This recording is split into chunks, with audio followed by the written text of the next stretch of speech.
Hello everyone, welcome to day 7. I hope this week has been as fun for you as it has been for me.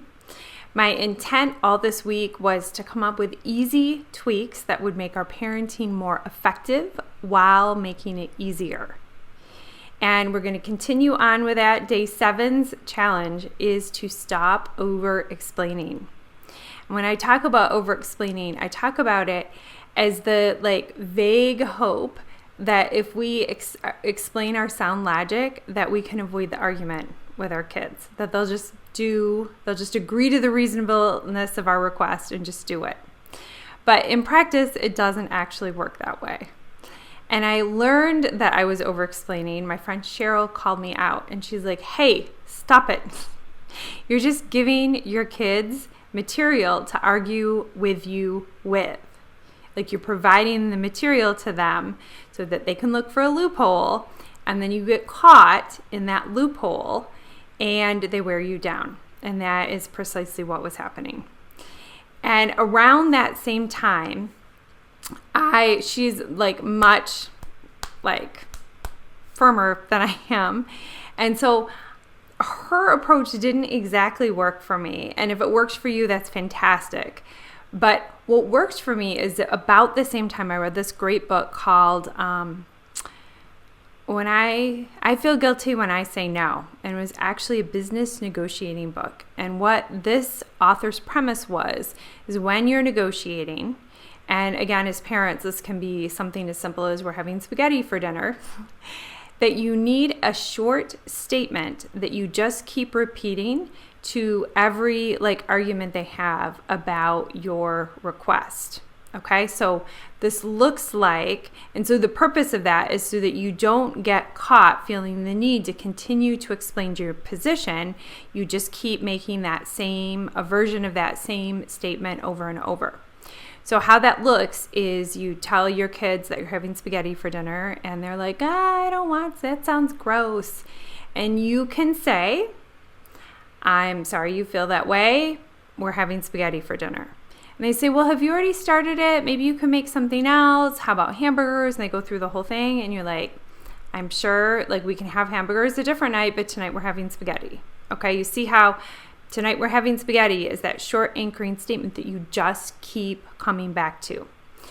Now, what you don't want to do, the purpose of this is to avoid explaining how you worked hard all day, how you have a meal plan, how they should have told you earlier, how you don't want to get caught in that back and forth. This avoids it by just giving that same reason over and over and over. You're giving them nothing to work with.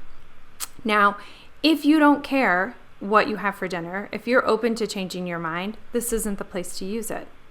If they come up with a solution that you like better or that is fine with you, then this is not the place to use an anchoring statement, okay? I'm not suggesting that you become a dictator. I'm saying, if the rule is that, this is what we're having for dinner, or maybe another example is if they want to have friends over right now, and the rule is right now we're not having non-family members in our home. Okay? You just keep repeating that rule. And when they tell you but I'm lonely, you can Skype your friends, but we're not having family members over right now. See how that's the core of the statement. And so you're responding to everything that they say, you're still listening, but you're using that anchoring statement so that you can stay firm in what's going to happen. And this is a beautiful, beautiful practice because that statement, you can just stay calm because you're not having to think on your feet and convince them of the rightness and reasonableness of your request. Okay, you just have that statement is your request. And what it does over time, won't happen right away, is that actually your family will listen to you more because they know they won't get anywhere, that this is not the debate stage, this is just how it's going to be. Okay, again, only use this when things are going to be the way that they are. If you're open to changing, or if they come up with a solution, that you like, this isn't the place to use this. But once you've learned to use a skill, like I said, it's a beautiful thing because you don't need to get emotionally involved in making them happy or in taking responsibility for solving the problem in a way that makes them happy. Okay, your calm energy is the leadership energy that helps them be okay with this decision. Okay, if they storm off, the fact that you haven't engaged in an argument, you will still be calm and it will be easier for them to come around. Okay, so I want you to give it a try. This is like, I stacked up all of the things this week. That's why this is the last one. Because if you're a people pleaser or high agreeable by nature, like this is going to feel tricky because you're going to want them to be happy with the spaghetti that you made for dinner. And maybe they will be, maybe they won't be. But you won't get in an argument and dinner will get on the table. So as always, you can email me, you can pop it in the Facebook group. I would love to celebrate with you how this went. And today is the last day, so I want to offer you a couple of ways that I can continue to support you.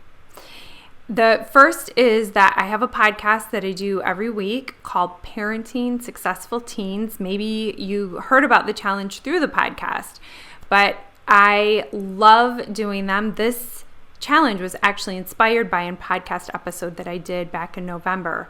So if you like the challenge, definitely go listen, go look for Parenting Successful Teens wherever you find your podcasts. I would love to have you subscribe. I would love to have you share it with your friends. I would love to get all of these practical ways of making parenting easier out to as many people as possible. Now, the second way, if you're looking for more personalized support, is I do have a couple of private coaching spots open in my calendar. And if you're interested, what private coaching looks like is we take all of this advice and we put it to practice in your family. Okay, we look at ways that you can actually take the situations that you have now and the situations like what you wish things were, and then we come up with strategies and a plan to get you from where you are now to where you want to be, to the relationship that you want to have with your family. And if you're interested in that, I do free, no obligation consultation calls because I want to make sure it's a perfect fit for both of us. And you can grab one of those calls. The calls in and of themselves are an hour well spent. Like people love those calls, even like whatever decision we make from there. And you can get one of those spots by going to my website, AllieIrwin.com, and there's Let's Talk buttons all over my website. You just click on one of those and you go straight to my calendar. Or you can reply to the email this video came in, and we'll find a time that works. I've had a great week and I appreciate you hanging out with me.